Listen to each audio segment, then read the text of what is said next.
Hello, everybody. This is Spartan Nation founder and publisher Hondo Carpenter. Remember, the best coverage of Michigan State athletics is found at SpartanNation.com.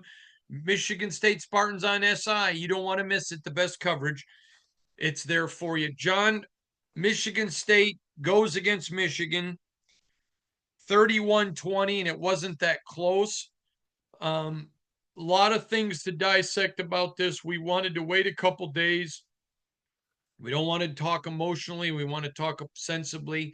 But here's the deal. I thought Michigan State represented themselves well against a much better Indiana team than Michigan. And the Michigan State team to me did not look prepared for a Michigan rivalry. 12 penalties is complete lack of discipline. I don't want to hear there were a couple of bad ones because I thought there were a couple of bad ones against Michigan that they didn't deserve. I'm just being fair. And this is not a good look for Michigan State. We've said all along you needed to get to a bowl game. But here is the biggest thing. I want to read you, and you and I were talking during the game. This is a text.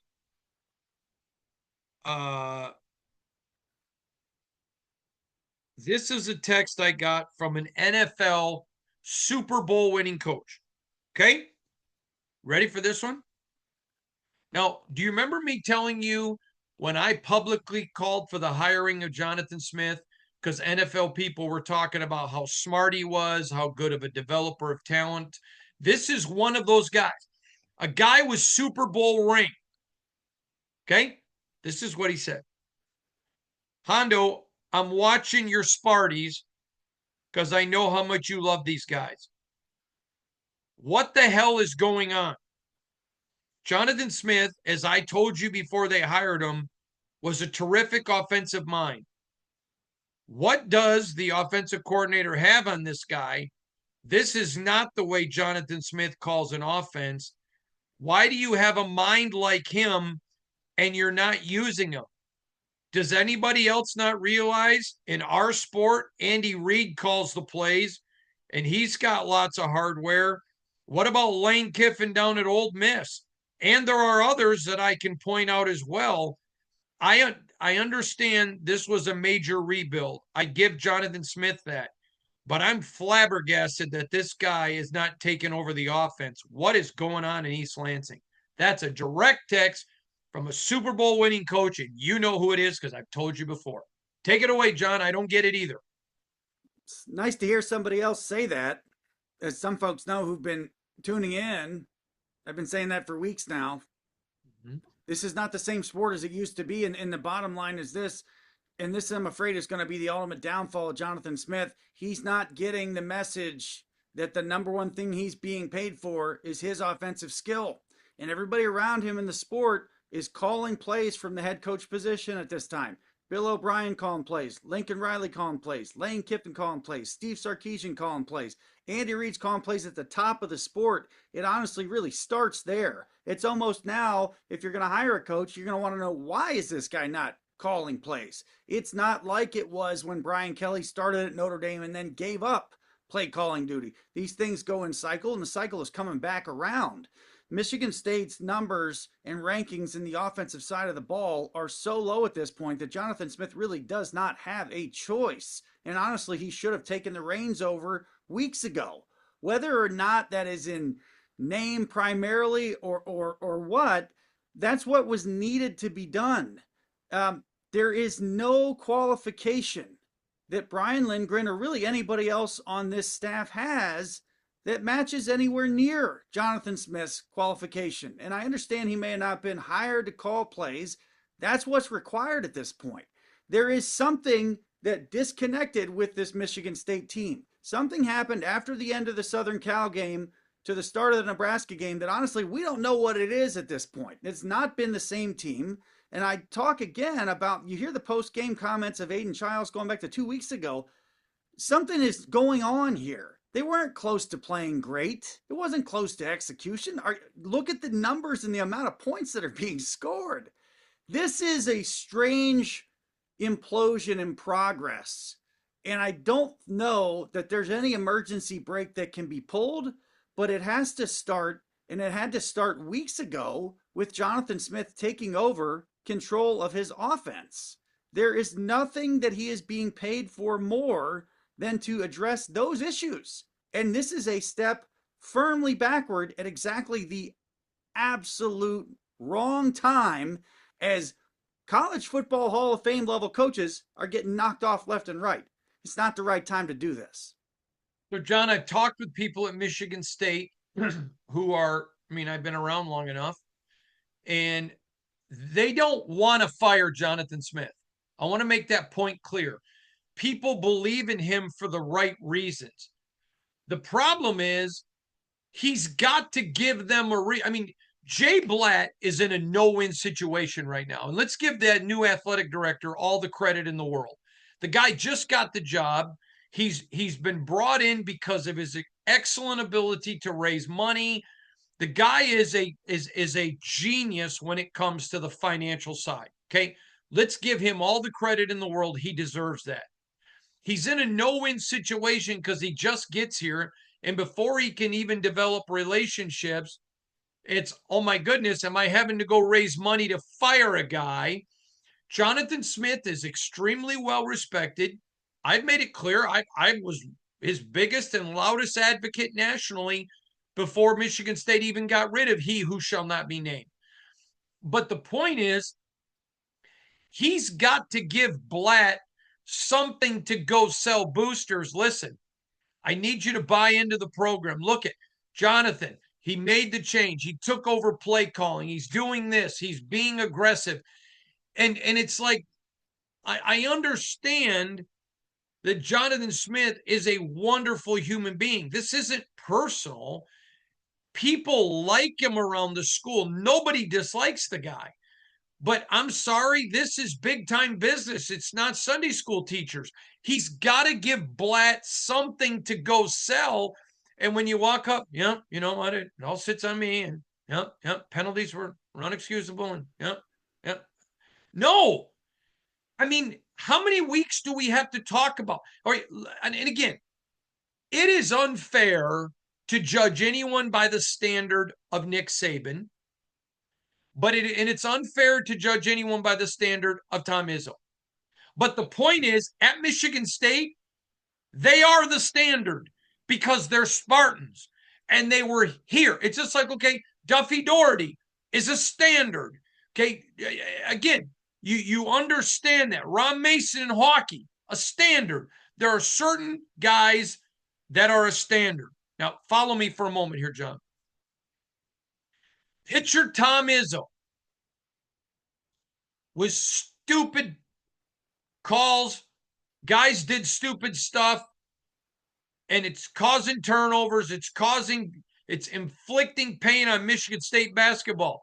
Do you expect them to be there? No. Do you expect Nick Saban to allow some of it and just be like, these men would blow a gasket. They would, it would, and so Spartan Nation would be like, okay. I mean, I remember watching players sitting courtside, watching Izzo erupt on guys. And fans are like, ooh, Izzo's all over him. Ooh, that's tough. That's tough. And all they want to see is we are blue collar people. Spartan Nation is. I mean, I don't care how wealthy you are or how poor, the mentality of a Midwestern person is you are a blue collar person. And when the job's not getting done, and these are paid professionals now. I know they're kids, but they're paid professionals now. And I'm sorry. Last year, all I did was say, Aiden Childs is 18 years old. He's a freshman. Okay? He's now not 18 anymore. He's a year and a half into the starter. We should not be seeing the same type of mistakes, and we are. We're not seeing progress with the offense, which if they were arrested for being a Big Ten offense, there is not the evidence to convict them, John. Help me here. Urban Meyer was talking earlier this week about the Ohio State quarterback Justin Sand and explaining that after about 5 games or so, you're no longer really a freshman quarterback. That's kind of the point where he's thinking, hey, this is when you're starting to move into be a veteran. So what has not, you haven't seen any progress from Childs. You've seen some regression, honestly, and some danger he's put himself in. This is not good. There's not good, a lot of not good everywhere. Nick Saban is known for talking about, if you're not coaching it, you're letting it happen. And there's way too much of that that's shown up on this team. And it really is puzzling. And it's one of those things that with 105 kids, and we know long-term Michigan State people know as well, some of that stuff starts sprinkling in, and all of a sudden you've got a virus that's multiplying of complacency, lack of effort, and the results go nowhere. And this is not back in my day when it was simply the case that every regular season game counted a ton. And as soon as you lost a couple of them, you were out of all the races. And when that would happen, some of the Michigan State teams would seem to kind of pack it in a bit. And it took Mark D'Antonio like 9 years to hack that out of there and to flip the script and erase that mentality. Now the whole sport's up in the air, and we really don't know what's going to happen, because when you look at the sport right now, this is your entryway if you have mega dollars to own a pro football team. If you think about it, if you're in the state of Michigan and you want to own a pro football team, it's not going to happen. It's not going to happen anywhere around the state of Michigan. You may have to go to Arizona to get that done. That's not so easy to do. Maybe you don't have quite that much money. So what we don't know as we sit here talking today is what Jay Blatt has got to do. He now has more work than he started. He now has to figure out if he can raise enough money to fire and replace a coach. And that may come from just a few people. But I tell you what he doesn't have right now, which is really difficult. We all saw the tweet from Magic earlier this week. It was not anything close to an endorsement. It wasn't an all-out saying, hey, we got to move on. It honestly was a bit of a question as in what's going on here? And I don't know what's going on. I don't know when we're going to get the story about what's going on. You can pull up the numbers. As I used to write for Spartan Nation for years, people out there who are old, they know the numbers I like. When we're talking total offense, scoring offense, third down conversion, you can look how bad those are. There is no choice at this point. I am surprised that we're sitting here today and Jonathan Smith hasn't made a change. Can you imagine the popularity, even if brief, if all of a sudden Courtney Hawkins is running the Michigan State offense? Well, I would propose to you that you may be imagining that versus an interim head coach, Courtney Hawkins. This has got to get turned around in more of a hurry than Jonathan Smith has outwardly expressed the urgency for. We talked a couple weeks ago about how bad the schedule set up for Michigan State, how one of us sees one more win for the season. And that's really putting Blatt into a bad situation at a time of incredible tumult across this sport. What I'm most curious about right now is what we cannot find out and we will not know. It's whether there is an effort, a concentrated effort, maybe an invitation to go ahead and get involved with some ownership, if you will, of Michigan State football that we have never seen and could never even imagine the possibility to exist. The bottom line is, I don't really worry or care as much about recruiting as maybe you did in the past, because it's not the same as recruiting four-year players. What kind of coaching and development and what kind of fire are you leading with? I'm not saying Jonathan Smith needs to be anybody he's not, but he's going to cost himself everything here if he doesn't take control of the number one thing he was hired to do. This is a massive crossroads. It may or may not have already been crossed at this point. I don't think it gets any better. I was extremely disappointed in the lack of discipline and the reaction to it. And look, I saw the same thing a lot of people saw. Joe Rossi had enough. The calls were bad both ways. The critical call of the game hurt Michigan State, but he had enough, and he's going ballistic on the officials. His head coach wasn't. I don't know how often that works very well. I don't know that it will. I do know, on a parallel track, how well a good cop, bad cop in the coaching staff of a team can be. If Jonathan Smith is not going to be the bad cop, yanking guys, going almost Izzo or Saban on the sideline, which I don't even know if your TVs can handle these days. I'm talking about when Izzo used to rip off his jacket and the Reebok pin would go flying across the court at timeout. And AJ Granger, my guy, was taking more of that than anybody way back in the day.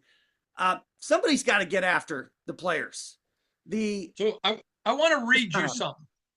I'm going to read you. This is Irvin. Okay? This is Irvin. It's been hard for me to cheer for my Michigan State football team. 0-5 in the Big Ten. The offense is lacking imagination, and the team overall looks uninspired. Yeah, that's it. Tell me a coach is getting fired without telling me he's getting fired.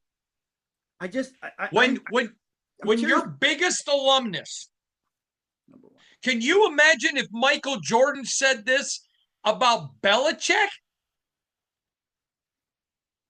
I mean, it would probably be the same as people that have seen this.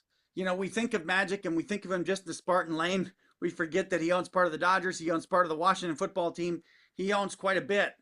And this might be his help or work in trying to inspire somebody to come up with something or some kind of an idea.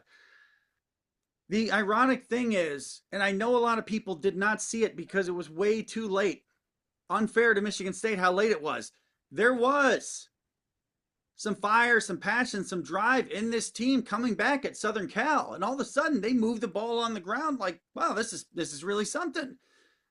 There was still signs of momentum that we talked about on this show from last year. We saw signs of momentum and it just fallen off of a cliff.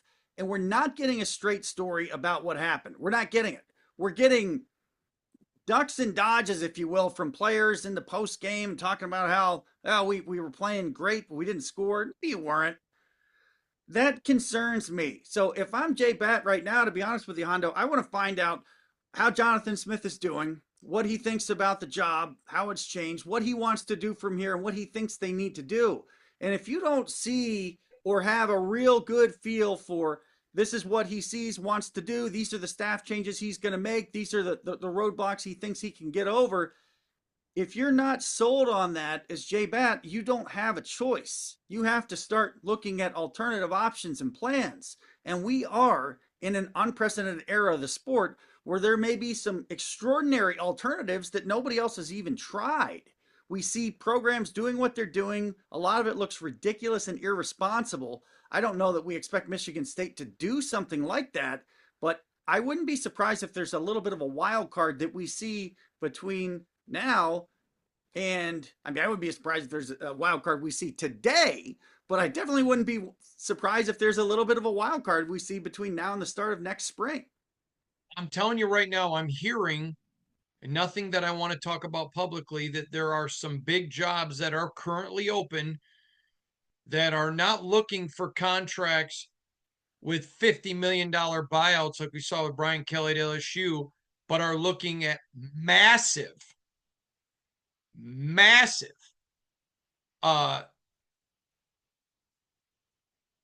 mean, incentives. we're talking, yeah, huge, like, I mean, well north of $50 million incentives for national championships. And I'm just telling you, I think it's interesting. Nick Saban had a comment this weekend that nowadays, if you're going to take a job, you have to know, okay, everything's got to be laid out. Who's in charge? If this alumni buys this guy, I'm still in charge of who's playing who. I mean, this is just the wild, wild west. And again, I want to reiterate, I do not believe people, I know they don't want to fire Jonathan Smith, but you can't have Irvin Magic Johnson. The only name worse than this, the only name that would have been worse to Jonathan Smith is Thomas Izzo. And when Irvin speaks, and you know, yeah, I'm just telling you, those two have the same competitive spirit. I'm just telling you, I'm not saying Irvin speaks for Tom. I am not implying Irvin speaks for Tom. But what I'm telling you is I doubt you're going to see Tom come out and say, "Oh man, Irvin's full of crap. I don't." I think he would just sit out of this one and not give it. I mean, this is not good, John. This is Oh, not good, and Jonathan Smith's not doing anything to help Jay Blatt. no, it's not. And that's why I think if it hasn't happened already, those two guys need to talk and they need to figure out what page they're on, if they're on the same page. Again, Jonathan Smith could say yesterday or today, quite honestly, this is not, the sport has changed so much. This is not the job I took. It's changed so much. It's not best for me. And nobody would have a problem with that. Bo Pelini did that once for people that can't really remember and went back to Youngstown State. There's a couple of other people that have, and there's some people that probably should or would do it. Like, I don't want to be in this lane. I don't know what I have. I don't know what my NIL structure is, all this kind of stuff. That would be fine. But Bat has to find out where he is with his current coach. Bat has to find out what money, what donors, what support, what they're interested in. He's got to find it out in triple time. I assume he's already doing that or doing that in real time. What I don't assume is that the Michigan State football team this year is going to turn this around. When you're not blocking well, when you're not tackling well, you're not doing the core functions of football very well. It makes it really hard to make explosive plays. It makes it really hard to have big passing days. It makes it really hard to win. And they're not only winning, they're getting their tail kicked and they're not putting up much of a fight in losing. And that is a bad trend that shows no sign of stopping. That's why, if you look at Las Vegas, they probably have them as something like a one win for the rest of the year, somewhere around there. They're going to play a Minnesota team this week that, in many ways, that program has become kind of the upside of where Michigan State would like to get back to. That's not going to be a really good PJ Fleck, who wanted the Michigan State job. Yeah, and I mean the challenge I have is, and listen, Michigan's a great state.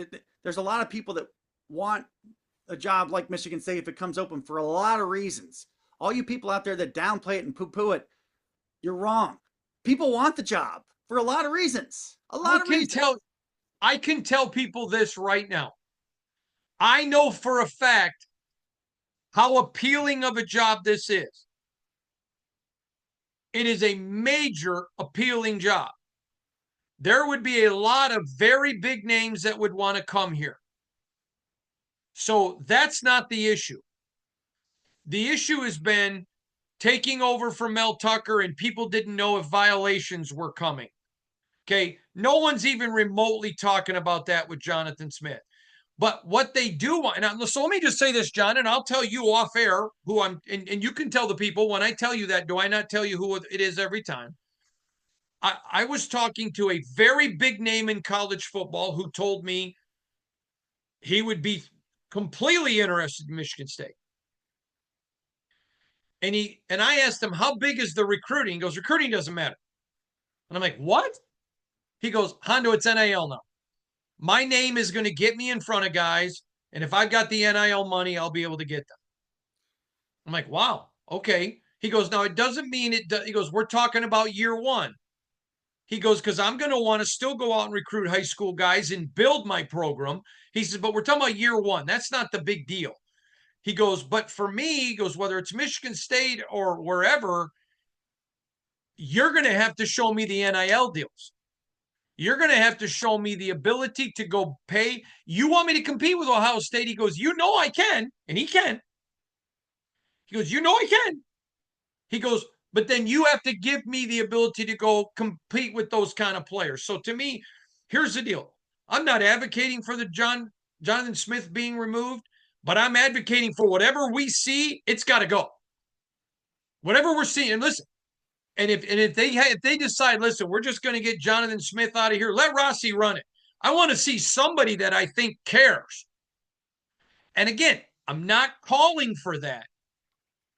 I'm calling for Jonathan Smith to look in the mirror like he's watching that movie, that Disney movie, Remember Who You Are, Lion King.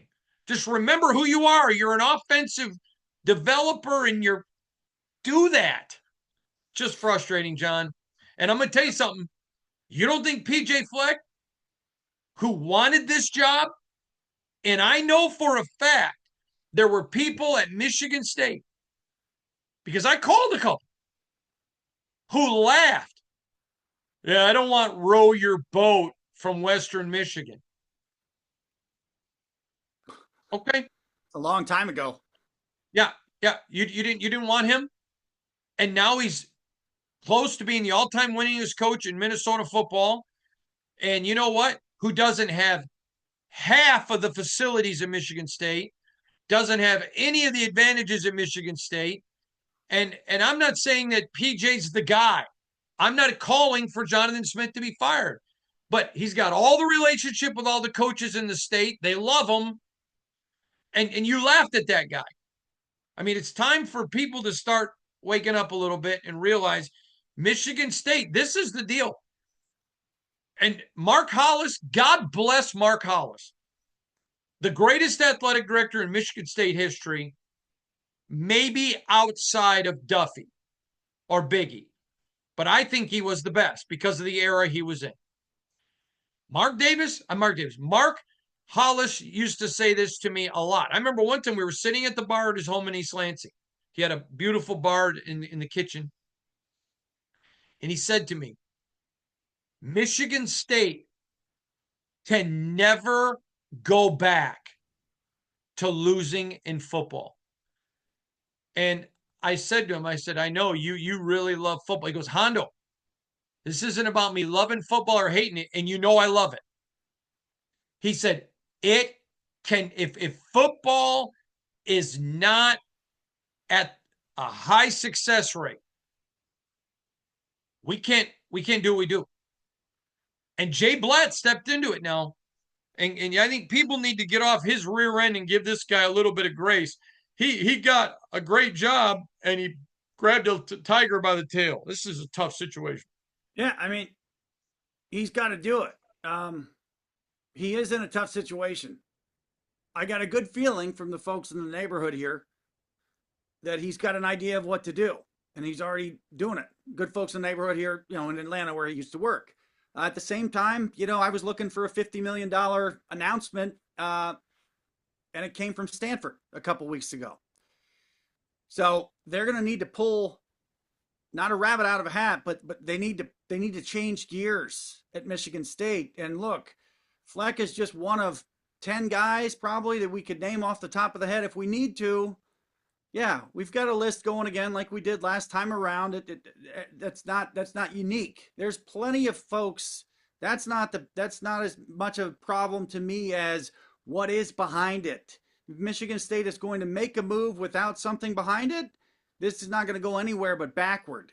They're much better to stand pat and have some changes within the coordinators and the position coaches that are frankly, they look like they've lost their team right now. So it's a big week. It's a big day. It's a big month for J-Bat. I have a feeling that we're going to have a different conversation before the holiday season. And I'm curious what's going to be behind it either way, because this status quo is not even close to acceptable for Michigan State football to win. They're not close to winning. We talked about the upside of this year being maybe in the 6 to 8 win range, and that would be something that looked like it was going in the right direction. Falling off a cliff is not the right direction. The season is in a free fall right now. What's Jonathan Smith going to do to stop that from happening? It's going to have to be something different than we've seen in the past weeks. Agreed, John. All right, everybody, keep it tuned to SpartanNation.com, the very best coverage of our beloved Michigan State Spartans, SpartanNation.com.